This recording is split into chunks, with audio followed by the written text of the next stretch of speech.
Now. Harder, harder, faster. Again. Woo! You all right? Yeah, I'm good. So I've been fishing with frogs for days on end. It has not gone well. So not only are all the rivers I'm trying to fish tremendously flooded, I'm losing gear left and right on snags. Our baits are not holding position. I ended up getting a heat stroke on camera, which was, you know, it was pretty horrible, but at least it was on camera.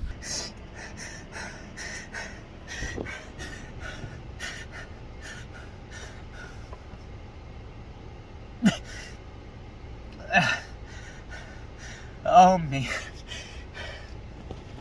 I'm gonna put y'all down for a second. Oh. Oh, I'm so much pain right now. Oh. Oh, this is not funny, but it is. I'm hoping today, because the river is a little bit lower, that we can get our baits to settle where I want, and that way, you know, the chance of a fish picking it up just goes up tremendously.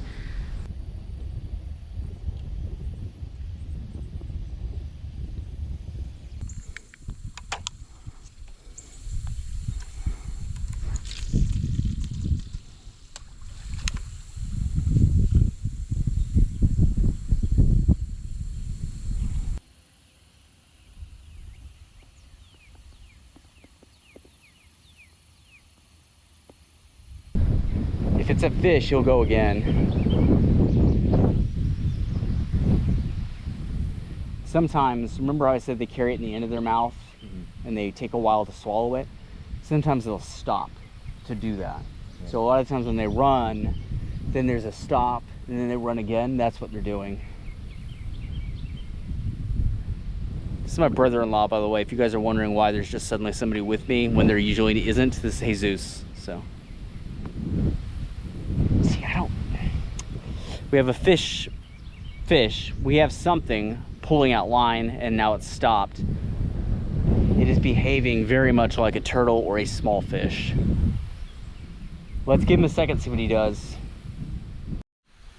Just let's let it go a little bit longer this time. Sometimes when you get the leader back and you look at it, you can tell where their teeth have touched it. And that one's, he's going a little bit slower. But the one we just caught, his teeth touched the leader a little too close to the hook for the hook to be in the spot I want it to be in, which means we didn't give him enough time. When do you want to start? Not yet. Yeah, we're gonna give him more time than we gave the last one. I do want to feel this one. He's acting kind of strange. I like to feel the line like this because sometimes they'll stop moving, but the current will keep it going out, and that can throw things off. So this way you can feel what's making the line move. That's good. I would grip that rod a little higher. Yeah, there, a little higher. You want your arm to be straight when you set the hook on him. And as we're coming down real faster. Exactly. Reel as fast as you can, basically. Don't move. I want to see something. Okay. Now. Harder, harder, faster. Again. There you go. He's on. Thank God. Thought we lost him. Start reeling before you lean down towards him. Reel. So I don't give him a chance to get up. Exactly. Do you still feel it? Yep, there he is. There he is. That's a decent one. Just keep doing what you're doing. Keep that line tight. Don't let that line slack for a second. You don't have to be like forcing him in the whole time, but keep the line straight the whole time. You're doing great. He's actually coming where we want him to go, which is good. We want him to come this way, just like he's doing. All right. Keep it up. You're doing perfect.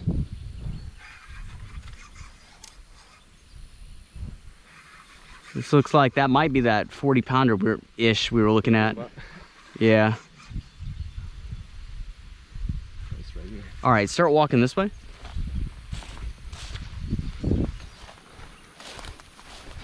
Hold that rod up high. Keep that line tight. This is gonna be interesting because normally we can walk on that, but it's too muddy today. Come up this way. Don't reel anymore, just keep the line tight. Hold that rod high. Perfect, it's actually coming right where we want. Let's see if, give me 2 seconds. Man, the water's kind of awkward right here. Let's go, shit. Damn, this is not ideal. Let's keep going, try to keep him, actually stop. This is gonna get too difficult. Try to pull him right to that spot right there. Oh, did he let go? No, he's still on. That's a good fish. All right. We don't have to get in the water for this one. He's not big enough. Put that right there. All right, now the way we gotta land this guy. Yeah, that's that one we were looking at. Woo! You all right? Yeah, I'm good. This is gonna go through the rod, so Okay, gotcha. feed it through there. Yep, perfect. Now, yeah, keep him out of that. I'm gonna try to get, there we go. Luckily the bank is nice and solid under my feet here, thank God. Oh, there's like a rock under my right foot. Oh, you're okay. Got him. Oh, I'm sinking in more. The good thing is you can relax now. Okay. So Like let me see the rod. All right, open that bail for me. Always open the bail when you get them in. That way if you set the rod down and for some reason you lose control of them, they don't pull the rod in the water. Which has happened to me before and it sucks. All right, so here's what I would like to do. Hang on, wait.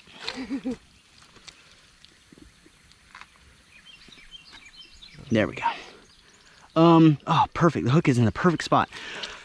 If you can, get the pliers. Bring my whole backpack. Or if you just look in the middle pocket, they're in there. Pliers? Yeah, they're long, like big industrial needle nose pliers. The hook's perfect. It's exactly the right spot.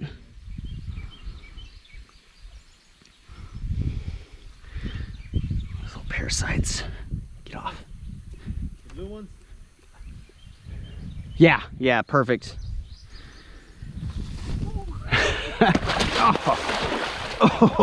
Oh, that hurt. So, hang on a second. Damn. He wants to fight now that he's here. Exactly. Now, the good thing is, there we go. When you rope them like this, you always want to make sure you get it behind their pectoral fins. These fins right here. You don't want the rope going into their gills. Okay. That'll give them an infection. See that? That's him actually breathing air. So that's one of the reasons we can keep these fish out of the water just a little bit longer. Not too long, but long enough to get the hook out of their mouth.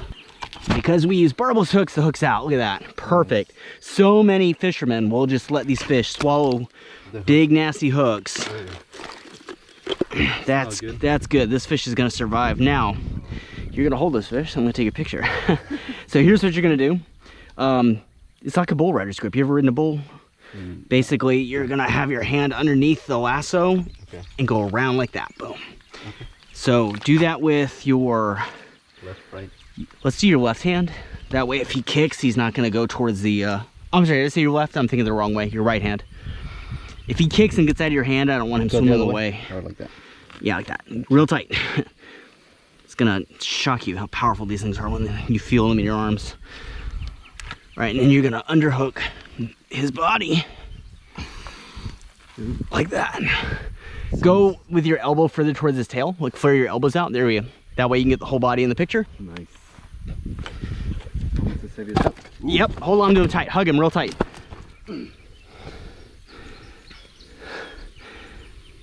All right, now, hang on a second. Look towards me.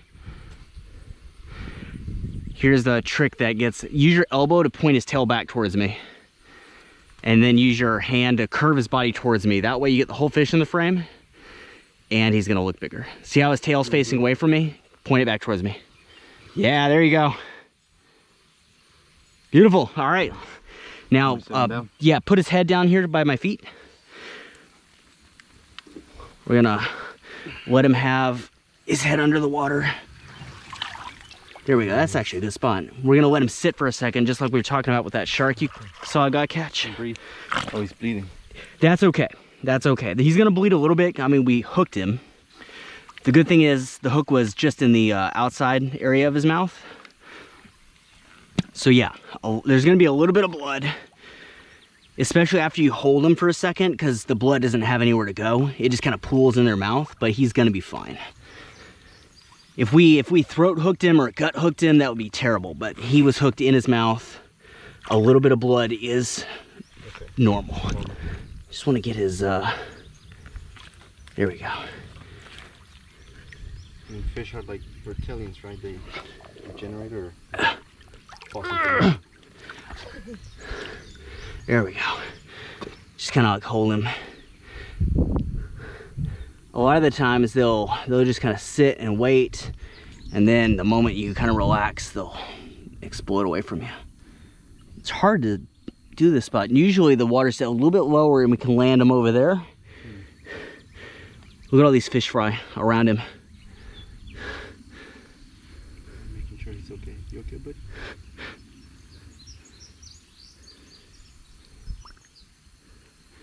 Now, typically what you want to see, they don't always do it, but what is nice to see is when they take a breath. Boom, like that. So yeah, a little bit of blood, but again, that's just coming from a spot on his mouth. He will be okay. That breath is important for the recovery process. Those teeth. I'll keep him under the water. There he is. There he is. Yeah, I think he's gone. Beautiful. Good job. That was fun. Now we just got to hook into a 200 pounder. Oh, he's out of here. How am I going to get out of here? It's just like you got out of that ice. I know, right? And that's exactly because it's happening too. Like, sinking back in. And that rock is your best friend. So this is what I was telling you about. Bring extra clothes and bring clothes you don't value today. And that was just a little one. Wait till we catch a big one. You have to actually get down there in the water with them. But that was great, man. Good job. Appreciate it. That was fun.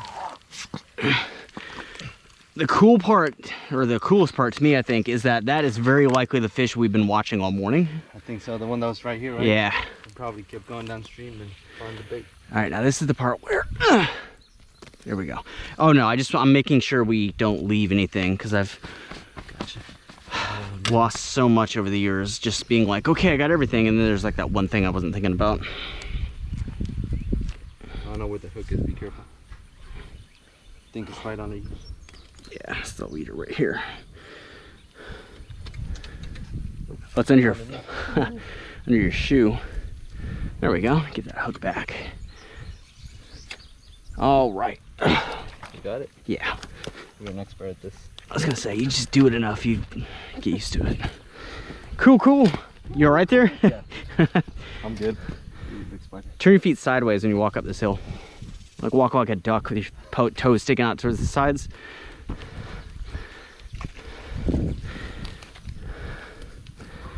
The good thing is we're not in a hurry. We're not landing the fish anymore. It's tempting to want to like run back up the hill. Be like, okay, we gotta go, we gotta go. It's like, really, just take your time. Like, you got him, he's gone. I left one of our frogs on a stone out here in the sun, and he has become a sun-baked frog. He was dead already. I can't stress that enough, because I will have to stress that over and over. So he didn't bake in the sun alive, but yeah, one of our frog baits has become I don't know, blanched, French fried. I don't know, what would you call that? Fried. What is it when you put it in an oven? What's that oven setting? The highest one. It's not blanch, is it? Blanch is when you put something in boiling water briefly. Oh my god, it's baked. Technically he'd be baked. He's a baked frog. What is that setting on the oven called? It's broil. I just like came back. But I'm still gonna call him baked frog. He's a baked bullfrog. All right, I think we're onto a small one. Seems to be the way things are going today. It's just we're catching these 30-pound fish. I thought this one was a turtle, and it still might be. You never know. With these soft shells, sometimes they'll trick you. This one's not really running like a fish, so we'll see what it is. Can you do me a favor and can you reel in that carp rod? Just reel it all the way in. Turn it over the other way. Yeah, there you go. Just start reeling it in. I don't want him to get tangled in it. He's gonna swim right where that is. He's so light, this one. It's possible this guy will see the bank and then start fighting. Yeah, see, oh, look at that little guy. That's an itty bitty one.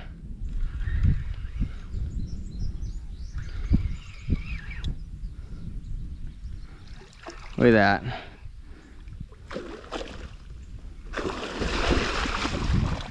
Now imagine like a 250 pounder doing that. There he is. Actually, can you hand me rope? The pliers? He's too small for the rope. They're in the middle pocket. I'm just gonna go down there and pop the hook out of his mouth. Gotcha. He's not even big enough to manage with the rope. I'm gonna hold that reel. When we get down there, I'll hand you the rod. I'm gonna get closer first. Here, can you hold that? Oh. They're see, this happens a lot when they come in without much of a fight. Here, kind of direct him this way. Because he's not tired. Exactly. Look at that. Look at that hook right in the corner of the mouth. Perfect. That barely took anything at all to set that also. Of course, he's tiny, so. He's still pretty decent. As far as the average fish goes, he's not bad. As far as the gar in this part of the river go, he's baby. Come on. I'm trying to get, I'm slipping. Come on.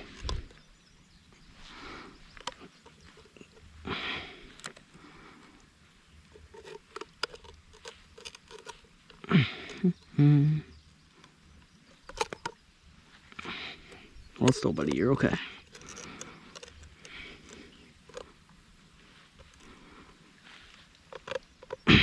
There we go. All right, got the hook. Should be able to get that out. There we go. And it'll just slide back in the water. There he goes.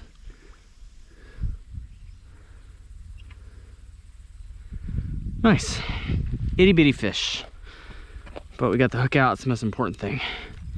And he got a free meal. Okay, so no monsters today, but a couple of small fish. I mean, that's just part of the way it goes when you're using, you know, strange baits. Frogs are eaten by the vast majority of fish in the water you find them in. But if you're gonna make a tiered list of what is most likely going to catch you a big predator like an alligator gar, frogs don't rank very highly. Maybe if you're skipping one on the surface, you could get a good bass to take it. But gar, they're just looking for those bony fish. They're looking for shad, they're looking for tilapia and carp. That's what they want. So you can catch fish on frogs. You can catch big predators on frogs. It's just not quite as likely to happen as it is with more traditional baits. So let me know what you guys want to see more of, and we'll get on top of it. Stay tuned because we got some awesome stuff coming.